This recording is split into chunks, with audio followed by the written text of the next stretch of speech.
আমার বন্ধুরা, আশা করি তোমরা ভালো আছো। Welcome to my channel honours bros. আজকে আমাদের আলোচ্য বিষয় সাইকোলজিক্যাল নভেল, মনস্তাত্ত্বিক উপন্যাস। তাহলে শুরু করা যাক। Psychological novel. সাইকোলজিক্যাল নভেল বোঝাই যাচ্ছে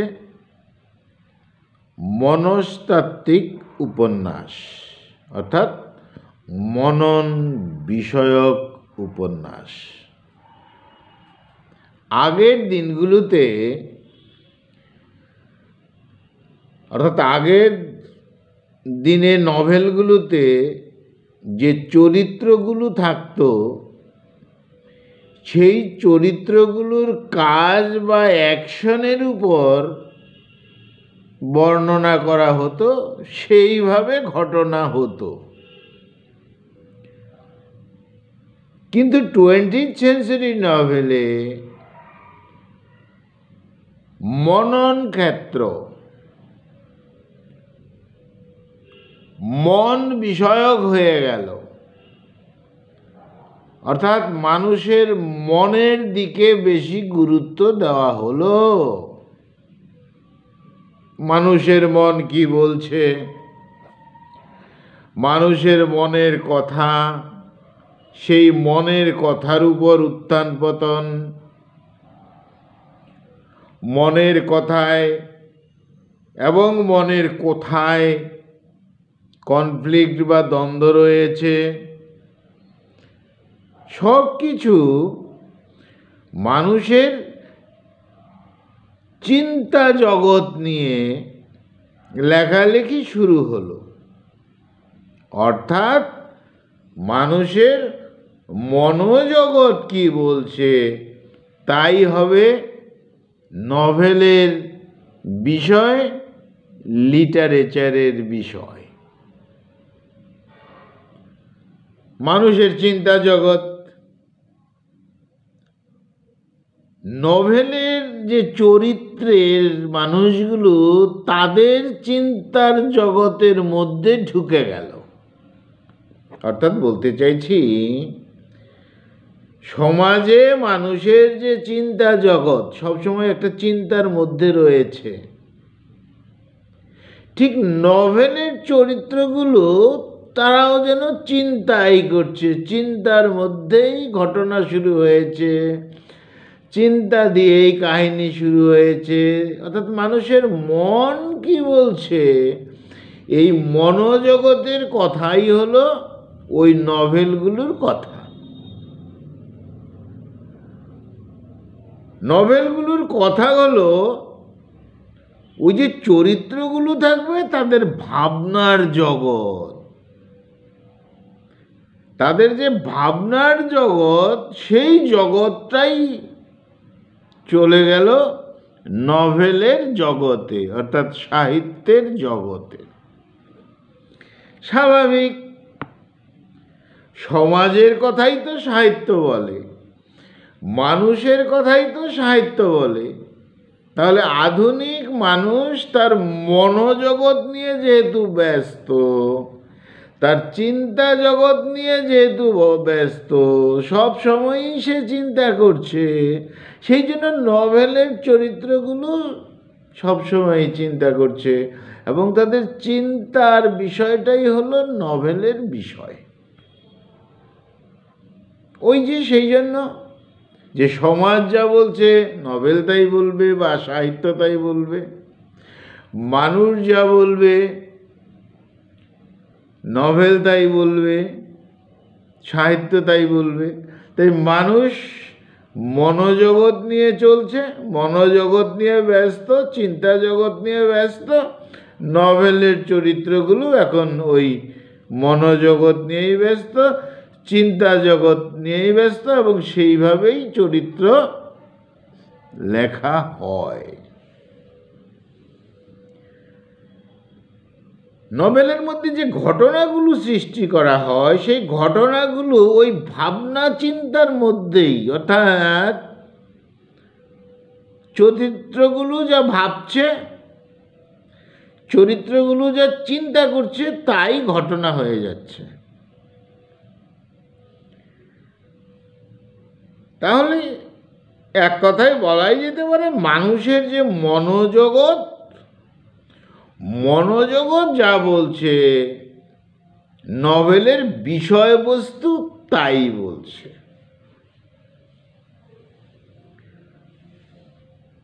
আর এভাবেই সাইকোলজিক্যাল নভেলের ধারা শুরু হলো। মন, সাইকি, মন, সাইকো। তাহলে যেহেতু সাইকোলজি সেহেতু মনোজগতের কথা, আর সাইকোলজিক্যাল নভেল মানেই মানুষের মনোজগতের কথাই বলা শুরু করে দিল। তাহলে পরিষ্কার বলাই গেল যে সাইকোলজিক্যাল নভেলটা কি? মানুষের মনোজগৎ নিয়ে যে সমস্ত নভেল সেগুলোই সাইকোলজিক্যাল নভেল। মডার্ন পিরিয়ডে লেখা হয়েছে, 20th সেঞ্চুরিতে লেখা হয়েছে। নতুন ধারার নভেল সাইকোলজিক্যাল নভেল।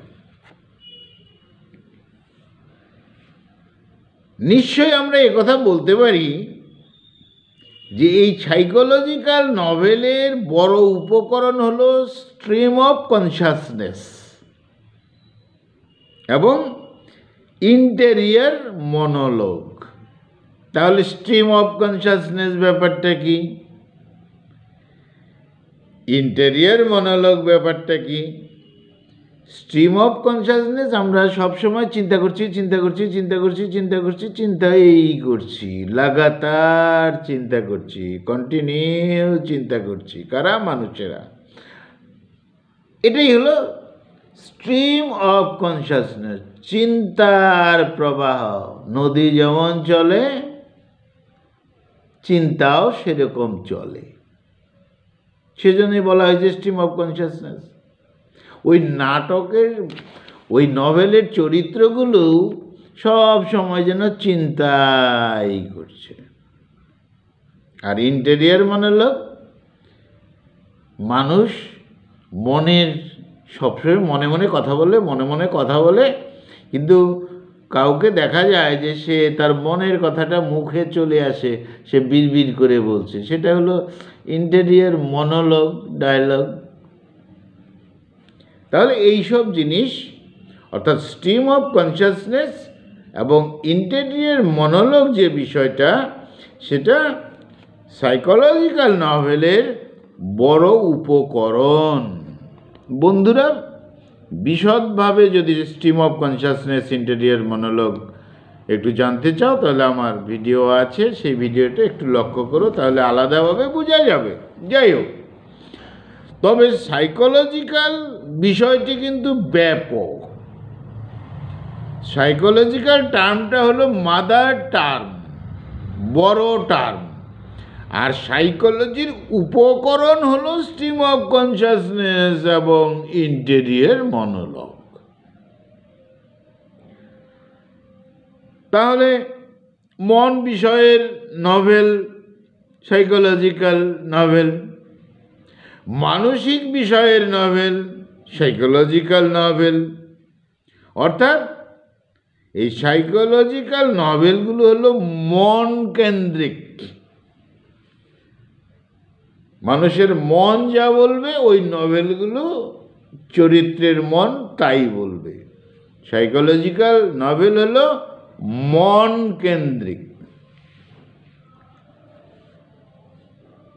চরিত্রগুলো যেগুলো নভেলের, তারা ভাববে, তারা চিন্তা করবে, তাদের ভাবনা চিন্তার মধ্য থেকেই অ্যাকশন শুরু হয়ে যাবে।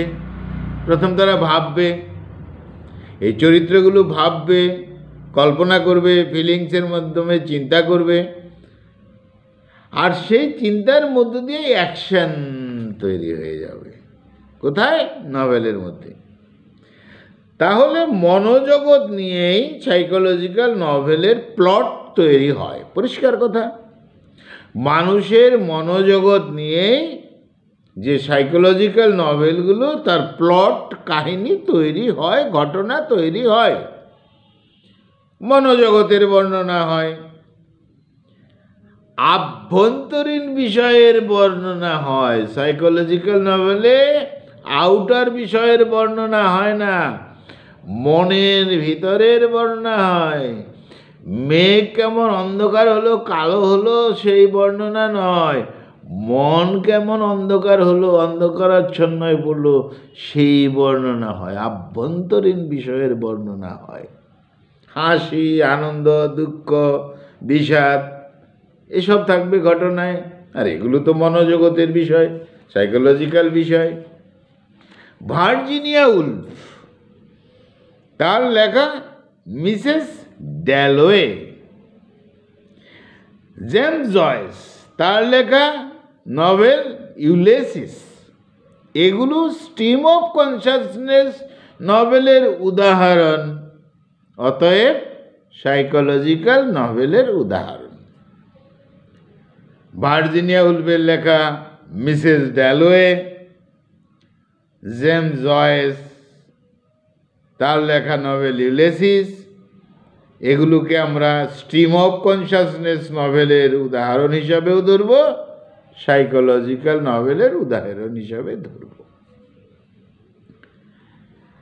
সাইকোলজিক্যাল নভেলের মধ্যেই স্ট্রিম অফ কনসাসনেস টেকনিককে খুঁজে পাওয়া যায়। স্ট্রিম অফ কনসাসনেসের টেকনিকের উপর নির্ভর করে এই সাইকোলজিক্যাল নভেল লেখা হয়। বলা হয় reality lies within the human mind. কোনো কিছু যদি সত্যতা খুঁজে পাওয়ার কথা থাকে, সেই রিয়েলিটিটা কোথায় পাওয়া যায়? হিউম্যান মাইন্ডের মধ্যে, মানুষের মনের মধ্যে। Which can not be seen from outside. বাইরের থেকে মন তো দেখা যায় না, মানুষের মন। সেই জন্য আভ্যন্তরীণ মনের কথা, মানুষের মনের কথা বলবে নভেলের চরিত্রগুলো, অর্থাৎ মানুষের মনের কথা, নভেলের চরিত্রের মানুষগুলোরও মনের কথা, একই কথা। True literature represents human mind. প্রকৃত সাহিত্য কাকে বলবো? প্রকৃত সাহিত্য তাকেই বলবো যে সাহিত্য represent human mind, human nature. যে সাহিত্য মানুষের মনকে ব্যাখ্যা করতে পারে, মনকে তুলে ধরতে পারে, মনকে প্রস্ফুটিত করতে পারে, সেটাই তো ট্রু লিটারেচার। তাহলে সাইকোলজিক্যাল নভেলগুলোর মধ্যে তো মানুষের মনের প্রতিচ্ছবি, মনের কথা, মনের ব্যথা, মনের আশা, মনের দ্বন্দ্ব, মনের হতাশা, মনকেই প্রস্ফুটিত করা হয়, চিত্রায়িত করা হয়। সেই জন্য সাইকোলজিক্যাল নভেল অর্থাৎ মানুষের মনের নভেল। এই সাইকোলজিক্যাল নভেল ন্যারেটিভ টেকনিকে লেখা হয়েছে। তবে অবশ্য এর মধ্যে স্ট্রিম অফ কনসাসনেসের কথা থাকবে, এবং সেটা ব্যবহার করেছিলেন কে? এই স্ট্রিম অফ কনসাসনেস কথাটা প্রথম উইলিয়াম জেমস। তিনি একজন সাইকোলজিস্ট। 1890-তে তিনি ব্যবহার করেছিলেন। তার যে রিসার্চ পেপার ছিল সেখানে দ্য প্রিন্সিপালস অফ ফিলোসফি। তাহলে দ্য প্রিন্সিপালস অফ ফিলোসফি বইয়ের মধ্যে, রিসার্চ পেপারের মধ্যে 1890-তে মনোবিজ্ঞানী উইলিয়াম জেমস এই স্ট্রিম অফ কনসাসনেস কথাটি ব্যবহার করেছিলেন, এবং তার উপর ভিত্তি করে দাঁড়িয়ে আছে সাইকোলজিক্যাল নভেল। বলা হয় জর্জ ইলিয়ট, টি.এস. ইলিয়ট নয়, তবে হ্যাঁ টি.এস. ইলিয়টও সাইকোলজিক্যাল বিষয়ে কবিতা লিখেছেন। জর্জ ইলিয়ট লেখিকা তিনি, এবং মেরিডিথ, জর্জ ইলিয়ট এবং মেরিডিথ, তারা কি করেছিলেন? ইন্ট্রোডিউসড সাইকোলজিক্যাল রিয়ালিজম ইনটু দেয়ার নভেলস। তারা তাদের এই সাইকোলজিক্যাল নভেলের মধ্যে রিয়ালিজমটা তুলে ধরেছিলেন। মানুষের মন যা বলছে, নভেলের চরিত্রের মন তাই বলছে, রিয়ালিজম তুলে ধরেছিলেন। Henry James writes psychological fictions. He uses thought, feeling, sensation of the characters. He uses stream of consciousness and semi-consciousness. এই হেনরি জেমস আবার সাইকোলজিক্যাল ফিকশন যখন লিখলেন, তখন তিনি মানুষের থট, চিন্তা, ফিলিংস, আবেগ, সেন্সেশন এইসব তো লিখেছেনই, তিনি স্ট্রিম অফ কনসাসনেস দিয়েছেন ফুললি কোনো কোনো চরিত্রে, আর কোনো কোনো চরিত্রে সেমি কনসাসনেসটা দিয়েছেন, একটু টাচ দিয়ে গেছেন। তাহলে psychological novel has developed in the hands of modern novelist. আধুনিক যারা নভেলিস্ট তাদের হাতেই সাইকোলজিক্যাল নভেলটা ডেভেলপড হলো। Virginia Woolf, James Joyce, Dorothy Richardson, এদের হাতে। Virginia Woolf, James Joyce, Dorothy Richardson have turned fiction away from external to internal reality.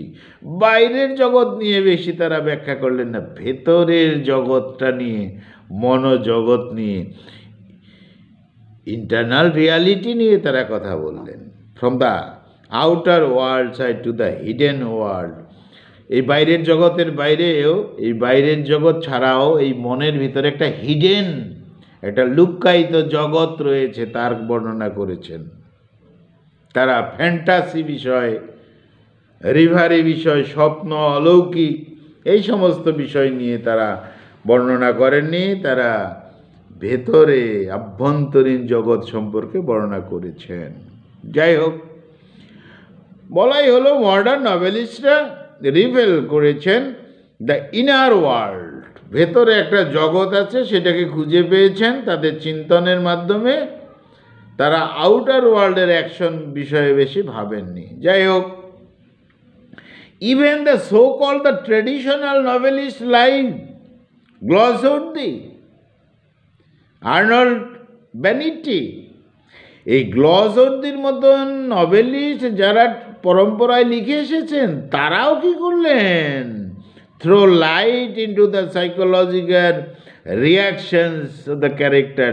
তাদের যে লেখা চরিত্র, সেই চরিত্রগুলোর মধ্যেও সাইকোলজিক্যাল টাচ দিতে শুরু করলেন। এই গ্লসওয়ার্দির মতন যারা লিখতেন, দীর্ঘদিন থেকে নভেল লিখছেন, তারাও তাদের তৈরি করা চরিত্রগুলোর মধ্যেও সাইকোলজিক্যাল টাচ দিতে শুরু করলেন। গ্লসওয়ার্দি তার বিশেষ লেখা ফরস্টিজ স্যাগা, সেখানে যে জগৎ তৈরি করেছেন, একটা mental workings of this character, সেই চরিত্রগুলো যেন চরিত্রের মনগুলো কাজ করছে। অর্থাৎ গ্লসওয়ার্দি তার চরিত্রগুলোকে সাইকোলজিক্যাল টাচ দিতে শুরু করলেন। সাইকোলজিক্যাল টাচ বলতে সাইকোলজিক্যাল নভেলের যে ক্যারেক্টারগুলো হবে, সেই ধরনের ক্যারেক্টারগুলো তিনি তার নভেলের মধ্যে সেট করতে শুরু করলেন। Joseph Conrad is another modern novelist who is placed in the group of realist like. এই জোসেফ কনরেড তিনিও কি করলেন? এই গ্লসওয়ার্দির মতন, গিজিংয়ের মতন, বেনেটের মতন লেখা শুরু করলেন, অর্থাৎ সাইকোলজিক্যাল বিষয়টাকে ব্যবহার করতে শুরু করলেন। ভার্জিনিয়া উলফের একটা বিশেষ লেখা ছিল দ্য ওয়েবস। ভার্জিনিয়া উলফের বিশেষ লেখা দ্য ওয়েবস, এই ওয়েভসের মধ্যে তিনি ইন্টেরিয়র মনোলগ ব্যবহার করেছেন। বিশেষ কথা, ভার্জিনিয়া উলফ তার লেখা দ্য ওয়েভসের মধ্যে introduces the method of interior monologue. অর্থাৎ আমরা স্ট্রিম অফ কনসাসনেসের সঙ্গে বলেছিলাম ইন্টেরিয়র মনোলগ, অর্থাৎ মনের কথা মুখে বলবে, সেই টেকনিকেই যেন মনের কথা মুখে বলছেন ভার্জিনিয়া উলফ দেখালেন তার লেখা দ্য ওয়েভসের মধ্যে। এই ছিল বন্ধুরা আমাদের আজকের আলোচ্য বিষয়, সাইকোলজিক্যাল নভেল। বন্ধুরা খুব ভালো থেকো, আমার চ্যানেলটা সাবস্ক্রাইব করো। Thank you, thank you, thank you. খুব ভালো থেকো, থ্যাংক ইউ।